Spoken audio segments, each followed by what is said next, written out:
here's a little idea that's been mooted about for 2015. It was an idea of putting some green roofs on bus stops, which to me just sounds like ludicrous green iconism. However, they're great places to advertise, and we could use this bus stop idea to actually engage people with the principles of green roofing and the Greater Bristol Urban Pollinator Strategy, which is, I think, very, very important. Just to give a little context, you know, what is a green roof, or even that, what is a flat roof? Alt Ben Haddou in Morocco, North Africa, you see these wonderful flat roofs, and they're made of mud. And I would love to go into the detail of what's going on with all these different other things on the building, but just think for a moment that we've got that massive thermal inertia that we've got on that roof, so that it can cope with all that midday high sunshine when it's overheating, and then at night time when it gets cold, it's buffering those temperatures. In this country, we've got this legacy of flat roofing called permitted development, where we put all these flat roofs on buildings because we don't want to increase the volume of them. The problem is they're made out of timber and green mineral felt, and they overheat. And not only does that make the building overheat and then get really cold, but they expand and contract, and then they start to fail. 10 years ago, we did our first green roof, and it wasn't for all of those altruistic reasons for saving the planet and saving the bees, and it was actually more to do with just solving a problem for a client and also for ourselves. So, see, the client had a leaky roof. Now there's a really, really good reason to sort this roof out. It needed waterproofing, and rubber was the obvious choice. So the client's motivation was to fix the leaky roof. Ours was to get it insulated. That was certainly going to help with it being cold and getting too hot. But on top of that, if we could cover it with some thermal mass and give it thermal inertia, we could put like those Moroccan roofs, then actually we could stop it from fatiguing and cover it up. And we gave it a rubber roof, which was a great product to work with because we didn't have to work with all that hot burning tar and all that stuff. We don't want to do that. And we put a green roof on it. So we plug planted it because we did this on a budget. We did this ourselves. We did this for fun. We did this because we were interested in gardening and wildlife and all those big issues to do with green roofing. But ultimately we had a client with a leaky roof, and we managed to fix it for the same price as anybody else could do it. Not only that, we managed to get some insulation in without them even knowing. And we also, you know, got it greened. There's Eileen, that's 10 years ago. She doesn't have a window looking on through, so she couldn't see it. There was no pleasure factor necessary for her, but for her neighbour, certainly. But she was very interested in what we were wanting to do, and I do still call in and see Eileen occasionally. She's doing very well. So, as Kate mentioned earlier, there's these, you know, if we're going to talk about green roofing, we're supposed to look at the intensive green roofing and extensive green roofing, and I think it's really irrelevant. I'm trying to bring this back down to Bristol and back down to what this really means for people and what this meant for the people that I've been doing green roofs with all these years. So it actually comes down to the intrinsic and extrinsic motivational spectrum. It's all internal. I might want to go and save the planet, that's external, saving the bee even, but you know, wanting to look out my bedroom window and see a nice looking roof, or gardening. So we're going to have a little look at the opportunities. Then we're going to have a little think about the methodology, because things are being a little bit systemised, and I don't think you need to follow that systemised route. You could actually do something a little bit different. And then we'll have a little think about the design. And we'll whip through those fairly quickly because it'd be nice to have your questions and make it more of a discussion. Opportunities. We'll begin with habitats. Birds, bees, spiders and people. And then we'll have a little think about rainwater. Again, I'm being intrinsic here. Damp, leaky and flushing the loo. And recreation. Make land, add value and look good. These are all very self-serving intrinsic principles. Habitats. I like gardening. I like being out in the fresh air. I like being out in the wild. I like taking photos. I like bugs and bees, and it's for me. You know, so that's why I got into the green roofing thing. I just kind of enjoy gardening, and last year I started tweeting all the stuff that was arriving in my roof garden, because I wanted a way of documenting it, so I could sort of look back, and this year I'll know, you know, I'll be able to compare the dates and see. There's my magpie moth. I'm no expert. I just, you know, Google, look it up. The rose chafer beetle that appears at my roof garden and lands on my my white bean tree at the beginning of May. I'm looking forward to that happening again this year. So I've even started learning Latin now. When the scarlet tiger moth appeared in my garden, oh, what's that? You know, I'm just enjoying my garden. You know, I might be, you know, pollinators and all that, it's great, but you know, just enjoy gardening, and green roofs are a great way of doing that. This one was amazing. It's a mud dauber wasp. This is a predator. This is like top of the food chain. It took like 4 years to arrive in my garden and start killing my spiders. And this great big hornet mimic, you can't get the scale, the hornet mimic hoverfly, it's about 20 millimeters long. It's like, wow, look at that, and it just looks like it's like a, but it's, you know, when you see one, it's like, wow. I also grow potatoes and herbs and salads and tomatoes, and I spend time enjoying my garden. Oh, there's my zebra spiders. These are amazing. It's really difficult to photograph. I need to get a better camera because you can't keep doing these things on a telephone all the time. These little fellas, they love the brick paving in my garden, and their eyes follow you about. They're fascinating to watch. So come Halloween, we had 200 kids round, and I had all the spiders in the kitchen, and we were sort of talking about spiders, and they loved it, which was, you know, was okay on one level, but some of them weren't too impressed. So I told them if they took a torch upstairs, they could see the butterflies that were roosting in my cupboard. My whole house is now becoming engulfed in wildlife. I've let it in, and it's kind of taking over a little bit. This fella's been in and out of the house a few times, and he actually, I don't know whether he probably does make it up onto the roof garden, but he's come in a few times. I've seen him come up the stairs. And one night, I heard him come in, and he came up to the bedroom, got onto the bed, suckled on my finger. I shooed him away, and in the morning I discovered he'd eaten my belt and ran off with one of my shoes. But my neighbour has found the shoe several streets away. It's not worth the shoe leather anymore. So, all of those personal reasons for wanting to have a green roof.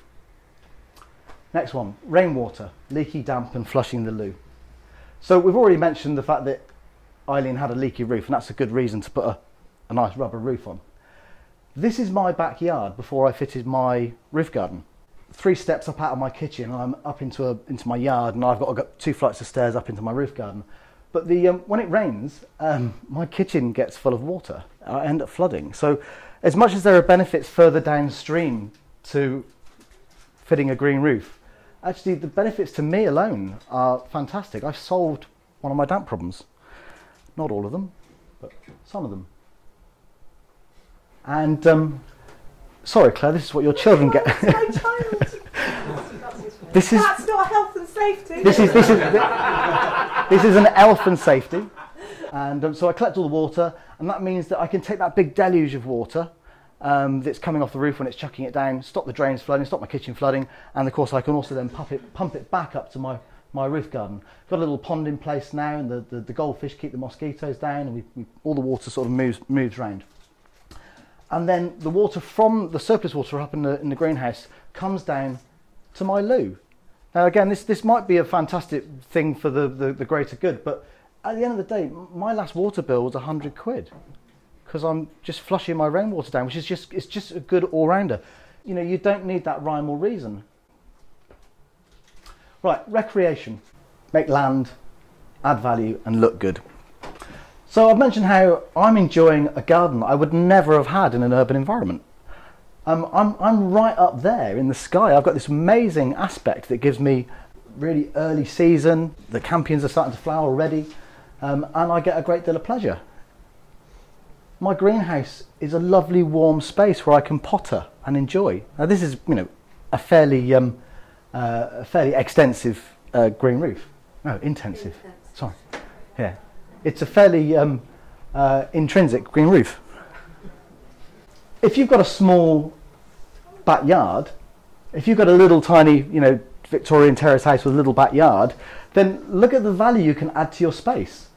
This roof has got a bicycle workshop and hasn't given up its gardening space. Come May, we'll be able to go around to that roof and see the irises popping up. I mean, it's gardening. It's not just, you know, sedum and substrate. It's actually, there's gardening going on, and it's not losing space. Not only that, because it's up there, it's better gardening.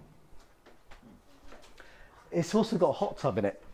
I believe somebody was photographed in this hot tub for a national paper. I should have brought that. I should find that shot and add it into the. It was the Observer. Yeah. Yes, Kate was photographed in this hot tub in the Observer. Then they had children and it's been turned into a home office now. Here we've got a beautiful wildflower meadow at the end of someone's back garden, AstroTurf again, because this was just a sea of mess and Mum was constantly having to, you know. The neighbour at the back could have felt, they got quite a north-facing, quite a little short garden, little yard, and they could have felt really kind of hemmed in by their neighbour building a workshop at the end of the garden, but actually they love it. So I think it's Polly, it's either Polly or Poppy, I might be the wrong one. The neighbour at the back, Polly, sits up on the roof and reads a book and sunbathes and enjoys the wildflower meadow that she's been given as like a flying freehold attached to her garden. It's actually, they're kind of like, you know, they've made more garden. They've got steps from the back, haven't they? Because I've seen it. Have you been up there? From the other side, yeah. Brilliant. But, from the house next door. Well, there's a stile that goes between for like 4 gardens, isn't there? Yeah, and so it's actually really brought all the neighbours together. You know, rather than shutting people out, it's brought them together, and it's provided a wildflower meadow that wouldn't work at the end of the garden. It would be shaded and it would get lost. And actually, because it's gone up there, it gets an earlier start to the pollinator season and all the things that arrive. This is Salisbury Hill. I think there was a song about it once. It's a beautiful view over the cricket pitch in Bathford. She sails out of Bath. And this kitchen extension could have really spoiled that view. But actually, you know, why would you want to spoil a view like that? It's just, again, very intrinsic. So we're going to run through just a little bit of methodology, because I know there are some people here that would like to build one. We've got the rubber, and we got the deck drain, which you could choose to use. There's lots of things you can do with the deck drain, or you could choose not to use one. We've also got the substrate. That's what you're going to grow in. So I want to talk about thermal inertia, which we've already mentioned, but also hygroscopicity and planting, because you could use succulents, but you could also use serendipity. It doesn't have to be that systemized roof that you'll find by searching around, that how we're making big roofs that deal with, you know, our suburban urban drainage problems. They're pretty much being systemized, but with small roofs we've got the opportunity to do something different. Right, membrane, rubber and PVC. Have I said this is ethylene propylene diene monomer, and it's one of my favourite materials in the whole world. It's beautiful. Can you pass it round? I can. Would you like to? Can we all have a feel? I'll tell you what you can do. I just enjoy the rubber moment. This. Well, before I pass this around, this is a factory weld. This is a welded component. Welding is very important when using rubber, and this stuff is incredibly strong. And that's you know, that's just a welded joint. That's very important that you weld rubber when you're using. When you're working to the FLL, I can't pronounce that. 3 very long German words. When you're working to the FLL green roofing guidelines, then you want to be using a membrane. This is a root barrier. So PVC isn't a root barrier. It degrades in the sunshine. The roots can actually get through it. Mineral felt. We did find a roof that had mineral felt on it with green roofs, and stuff started getting buried into it. So we've got this rubber here, and there's several ways in which you can build a green roof. I've got a little piece down here, and we'll maybe have a look at it at the end. But you don't actually have to have an upstand. You can just use a tablecloth. You can just hang it over the edge.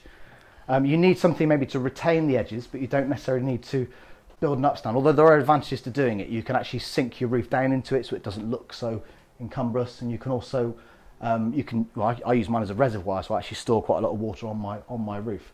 But it's quite easy just to fold the rubber down. But doing internal corners works quite well. I tend to put an upstand on it because rubber works like that. But doing internal corners, when you come to do external corners, it gets a lot more complicated and you start welding. So thinking about the design of your roof, it's just a very simple square roof.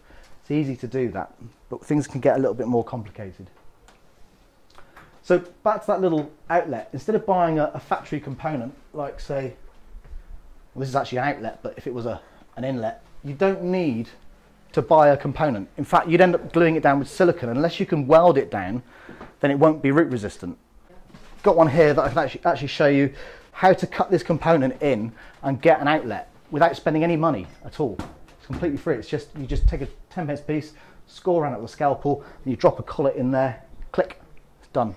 Really simple. So you don't want a gutter. It makes very, very complicated detailing. There's the back of that with the collet in there. Very simple detail. You attach that then onto your outlet rather than having a gutter. This is a pipe outlet. So again, we've got a solar panel on this roof, and we've actually welded a component on there to bring the plumbing through. And this is totally root resistant. So obviously we're talking about, you know, a proper roof here, which is not necessarily what you want to build. But likewise, roof lights, very, very simple to put in. Welding these external corners, a bit tricky, need the right kit, but you do get a proper good root resistant finish. The welding is done with an 800-degree hot air blower. It's like an industrial hairdryer. And if you look on the components that are going around, there's that strip of rubber that's just gone around, the stretchy one. You see that's a factory weld where they actually join the strips together to make the widths you want. And this is what's called, Hertalan, my supplier, call this Easy Weld. So it's got a sort of a bonding material that then glues, welds. I mean, they term it welding, it's hot air welding. I mean, if you try and pull those two pieces apart. Whereas if you just use some silicone, there is the chance that something could fail.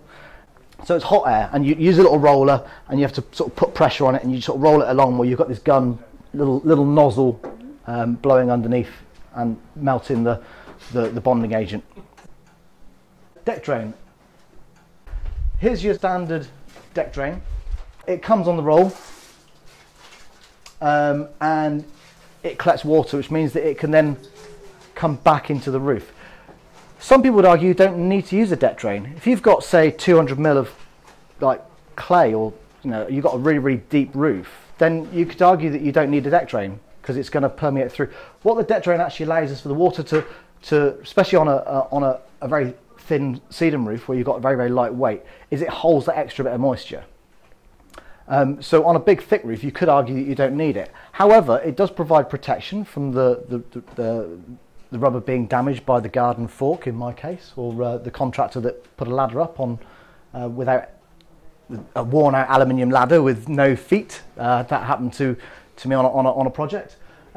So I find that this particular type of deck drain works. It's very, very cheap and cost effective, although you've got to buy it on big rolls, and it's not great on a pitch because I find the water, it doesn't really collect enough water. So if you've got a real challenging pitch that's, say, south facing, it gets more difficult. So yeah, we'll get onto aspect and stuff like that. So I've got another type of deck drain I prefer to use, which is this corrugated one here. This one's great. There you go. There's a little layer up there.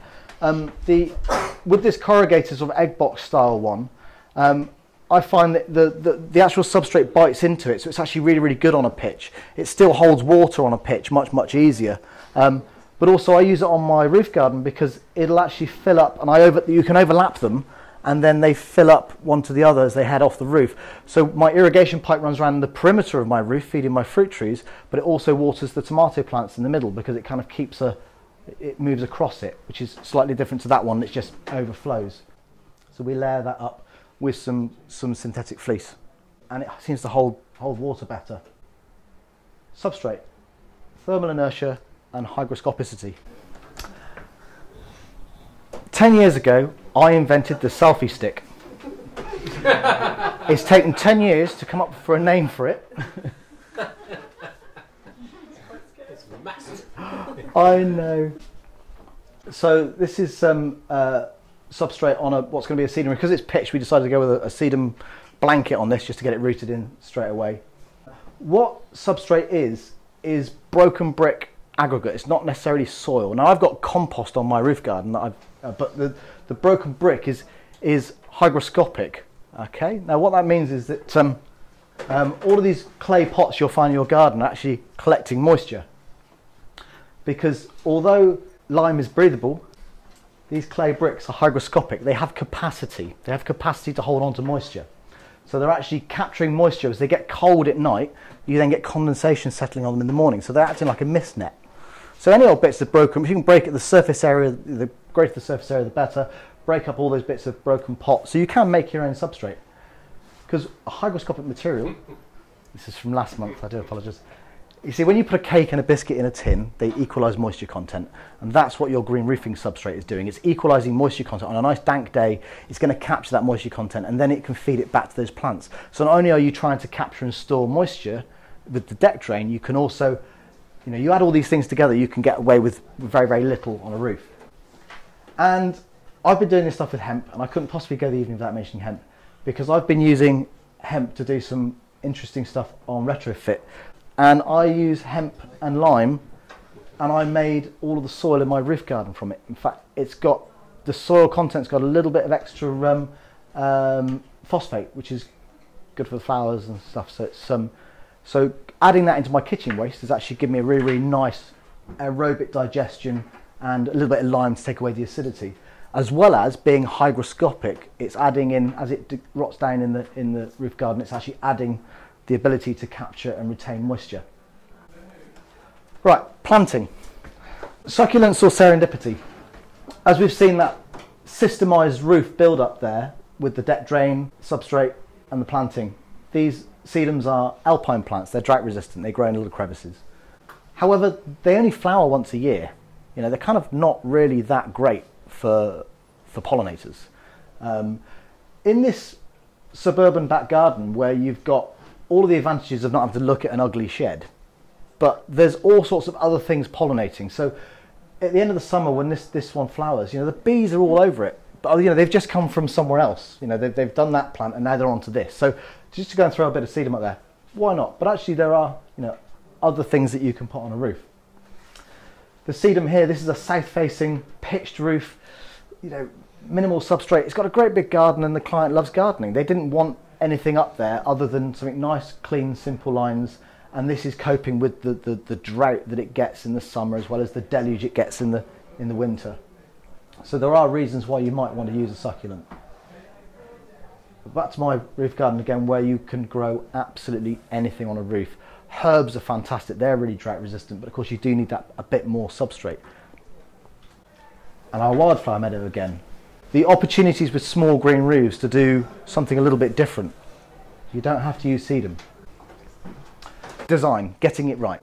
Understanding the aspect, the exposure, whether you're going to build a meadow or a riverbed. It's very, very different. Claire over here has just put a very, very deep upstand on a big, thick, deep roof on the back of a 4-storey townhouse. So it's north facing, it doesn't see a great deal of sun, doesn't need sedum on it. I think we're going to put a pond up there, aren't we? And woodland. A woodland. We're going to put a woodland up. Yeah, it's going to be I didn't do a thing, he did it. We'll also have a look at the economics of scale, because you've got the difference between a new build, a retrofit, and working on a large and small scale.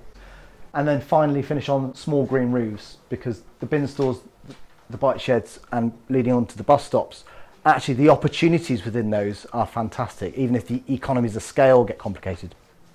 Structure, pitch, aspect and exposure. When I decided to put my roof together, it really cost no more to use great big beams and build it really substantial than to not bother. The cost involved, the additional size of the beams. These are actually 12-inch beams, 300mm beams at 12-inch centres. It'll take 38 tonne. You can put a Sherman tank on this. The reason I've actually built it that strong is because I've also got all the shelving inside the workshop is hanging off the roof, so it doesn't touch the floor and get problems there, and likewise all the stairs. So structure is an issue with green roofs, but you can keep the weight down. But if you've got the opportunity to build a new structure, you need this much space for insulation. So if you're doing a new build, the potential to put a really, really heavyweight roof on it is easy. This north-facing pitched roof, although we've got some nice sunshine on it here, let me move selfie stick again, it's actually quite well shaded. I think I just covered that earlier, but it's not getting that midsummer sun that's actually really killing it off. When you pitch a roof, all the water's draining down to the bottom there, and it's nice because you can see it. And you can do it, as say with the deck drain I just showed you, it will sit on that deck drain at a 2-in-1 pitch. You can build a pitched roof, but you do need to consider if that's pitching straight into the midsummer sun, that can cause a problem. Whereas you could put a deep section and a shallow section, and then you can get to see your roof, and you can also, do a variety of planting. So pitch isn't necessarily a problem.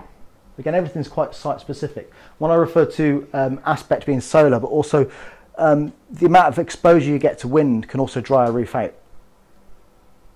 This roof that I showed you earlier, Salisbury Hill, there's a conservatory leading into it.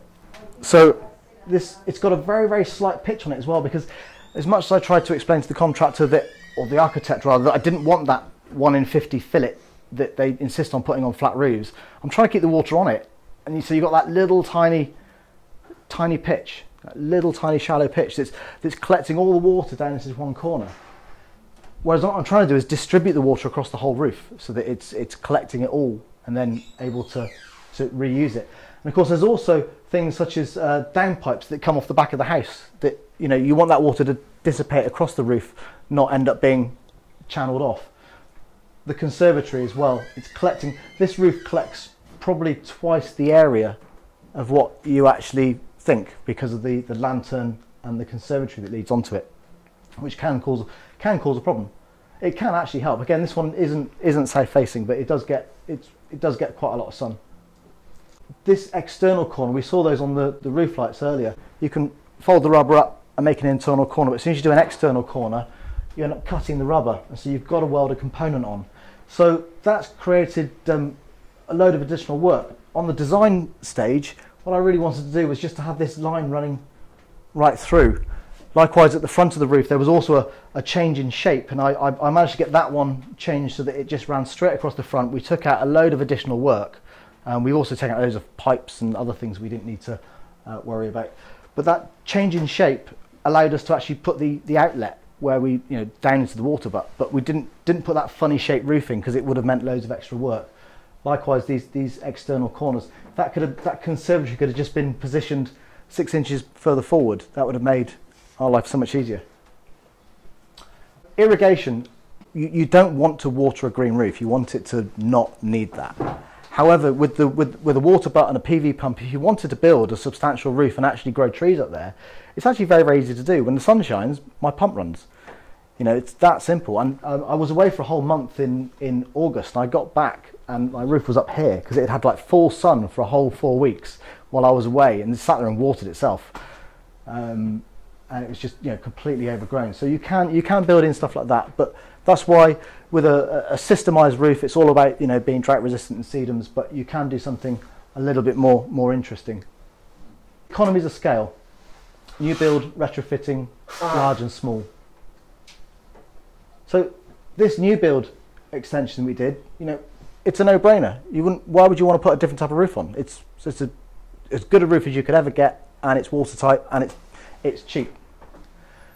Whereas retrofitting, I do get quite a lot of inquiries from people saying, I want a green roof. And you go around and they've got this this really odd shaped extension that goes right around the annex, and it's got like 3 lanterns in it, and it's losing loads of heat, and it's got no insulation. And you say, well, this is going to cost quite a lot of money, and your roof isn't leaking. So am I wasting my time here if I provide you with a quote for a very, very complicated job? So, however, if you've got a leaky roof and it needs replacing, you can just put the rubber on. You don't need to build a green roof. Maybe you can leave that for later. Conservation. This is a grade 1 listed building. So using a material change on a grade 1 listing building, that's but green roofs, yeah, that seems to be fine. This is the grotto at Marlborough College. This is one of the largest roofs we did. So you start to get other problems when you're working on, so we kind of fit a certain scale. We got all these inquiries from bin stores that are kind of not cost effective. And the other end, once you get to a certain scale, stuff starts getting really heavy. You need a crane. If you think, this deck drain looks heavy, that rubber was, I forget how many square meters. It weighed a ton. It was absolutely at the limit of what we could possibly do. And this roof isn't that huge. I forget how many meters, and you can judge for yourself. So there's our membrane going down.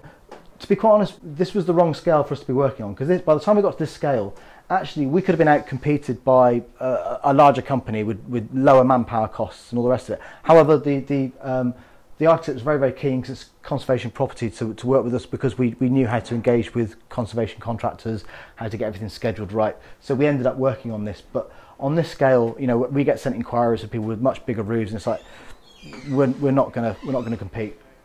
The logistics of trying to get everything on site all at the same time, and being able to get the lorry there and making sure that stuff doesn't die, trying to plan that project really, really well can be very, very tricky. There's the substrate. Again, I, being the qualified ethylene propylene diene monomer trained, affiliated, registered contractor, I had to do all the welding on this roof while they carried the substrate up. How difficult is it getting all the materials up onto the roof? Is that a real pain? Well, we were fortunate here, because on Marlborough Mound, you can see it's a very, very steep mound. It's actually got a path that goes right around. It's Merlin's Mound. It's a beautiful place, and it's all being restored. There is a staircase up here, so we were able to gain access straight up through the stairs or through the scaffold. But yeah, that was the largest piece of membrane. It was a 1.5mm membrane as well. It was really heavy, you know. So it took quite a few of them. There's a couple of guys already on site, so they were prepped, you know, so they knew that they were going to be giving us a hand with, you know, to roll it out and carry it up like a so would we like the substrate, long carpet. you sort of just bin it up there, or the substrate comes in different formats. So you can buy it by the ton bag, right? but we tend to buy it in the small 25 kilo bags. They weren't using a crane. See, if they'd had a little crane there, we could have had that delivered as ton bags, and we could have just put it up. Of course, then you get point load problems. I know that my membrane supplier, they've had problems where they've not been able to actually put a membrane down, because it comes palleted, and I know it has to be all unwrapped and carried by, to be spread across the roof to be rolled out, because you can't point load somewhere. You've got to find the point where you can put it down. So, you know, these things are not the sort of thing you worry about when doing your kitchen extension or your shed. But when you get up to larger roofs, you know, it starts to get a little bit complicated. So point loading those, it is a cheap way of doing it though. So if you're doing your own, I'd love to be able to carry the stock for that. Or maybe look at that. Small roofs. So the problem with the small roof is that this is like 2 square meters. So we've got 2 square meters of sedum. That's probably £50. Plus 60 plus pounds delivery. We've got whether it's, you know, a whole pallet of sedum for that big, you know, 10 grand roof, or a, you know, the economics of scale start to become a problem. So the substrate, again, it's like £3 a bag, maybe 5 bags per square meter, or 10 depending on the thickness you're going at. But you've got £60 delivery. Likewise, the membrane.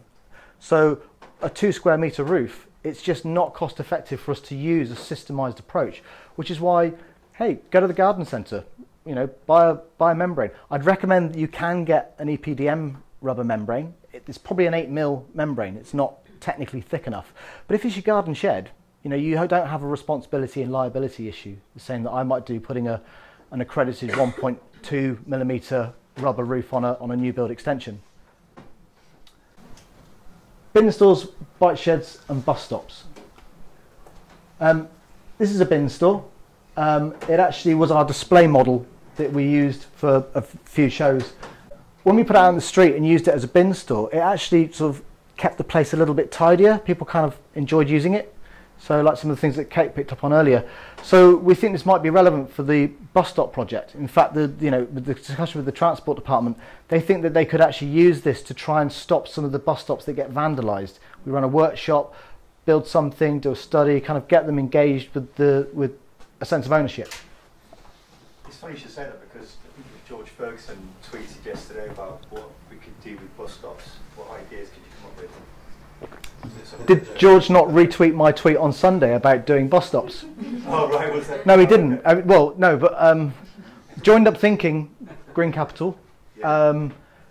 Small edit moment while I be slightly cynical, but yes, we've got a grant application going in, but we don't normally. I mean, TCV is the now. I put in this grant application in. If I spent 3 days putting a grant application in, every week, I'm not being paid to do that, and we've already put 3 days work into basically gaining 3 days paid work. So it's not really cost effective. We're hoping that we could do something a little bit bigger. But sure, yeah, what could we do with bus stops? Well, actually, they are great for advertising. So, so that was our display model. And actually, what happened was, I was basically keeping back a little bit of sedum from it, all the bits that we had left over. I would put them in trays, and people say, "Oh, have you got any sedum for my shed?" And I said, "Well, yeah, just use a pond liner and don't worry about all these orders and expensive stuff." So I started keeping trays of sedum that I could then give to people and say, "Yeah, there you go. Just spread that about, and in a couple of years' time, you haven't spent any money at all. In a couple of years' time, it'll have spread across the whole roof." So because these are down in my backyard and they don't see much sunshine, the substrate, there's very, very little substrate in there. It's just pretty much sat on the fleece. But if we were to fill these up with substrate, actually you wouldn't see the crates. And this is what I'm proposing for the bus stop principle, is that we could do something that we don't need an upstand on a bus stop. We just need to potentially put a piece of rubber over it just to make sure the owners of the bus stops aren't going to say, "Hang on, we've got some root damage." They're actually very, very in favour of what we're proposing. They think it could be really good for the bus stops. So we've got those on board. The transport team are on board. They think they could actually bring down the crime and vandalism on the bus stops. By using a systemised approach like trays, that solves our health and safety issue to do with working in a public space on a ladder. We just, because you see, you just sort of stand there and go, "Oh, I've got an idea." Why don't we? So it's not how this bus stop project. It's not how I would go about putting a green roof on your kitchen extension or your garden shed, but through the pollinator strategy, we could actually try out lots of different types of things, and we could monitor what's on each bus stop. And by putting them in the public realm, we can engage people with pollinators, the importance of pollinators, allow them to dip their toe in. I'd love them to be able to come along and for us to provide some talks and workshops on how green roofs actually engage with Bristolians and how, what relevance they are, because everything I've shown you tonight is about all those intrinsic things that I find so important to me. So if you've got a garage in your back garden, why not put some pollinators on it? You might enjoy it. So there we go. That's the basic idea. But that could be parsley. It could be tied in with the Severn project. Could be producing some stuff, and we can just see. But as you stare out of the hospital here, that should be really, really inspiring. So the moment I've looked up how many green roofs we allegedly have in Bristol. And there's only 13. There are apparently, according to this map, there's 13 green roofs in Bristol, which is nonsense because, there's ours. So but all of these little green roofs, which again, because they're not, all those big roofs, which are systemised and with succulents, which are great on one level. Actually, the potential for all of these small roofs, how we could create pollinator corridors, how we could actually cross-reference information and say, you're building a roof here on your shed, well, let's go and have a look at the aspect, a bit like the Bristol solar map. You could say, well, let's have a look at your shed. There's the aspect, wind direction here. That's the kind of thing that would work in this, by cross-referencing what other people are doing. You might find that, you might want to be planting irises, not sedum. Of course, all of those roofs are hiding in back gardens, and we don't know where they are, which is why I'm asking for people to let me know. And so fundamentally, green roofs are intrinsically fun, good for us, and good for pollinators too. Last slide. So I asked for people to send me information about where their green roofs are, and people have actually started to do that, which is great because we'll get a map sorted soon on the website. And hopefully that'll encourage other people to contribute. And this one won a prize this week. I know. It's actually apparently... Because I said, no matter how big or how small, let us know. And I critique whether or not... But it is actually in a north-facing garden, so probably coping with the... but it's even got a little holly tree has taken root and has started growing in there. So... wouldn't it be great if Bristol was having that debate about green roofs? I know we should be doing all those great big warehouses and aspiring to all of those big important things that Kate began this evening with the sustainable urban drainage and reducing the urban heat island. But actually, just doing these little ugly bin stores, there's so many social benefits to be had from doing them. That's really where I think we should begin. And I think the bus stops would be a great way of starting that process. So, if George is listening, let's have a conversation. I think we could do some great stuff with the greater populace of Bristol and the pollinator strategy through bus stops. That's me.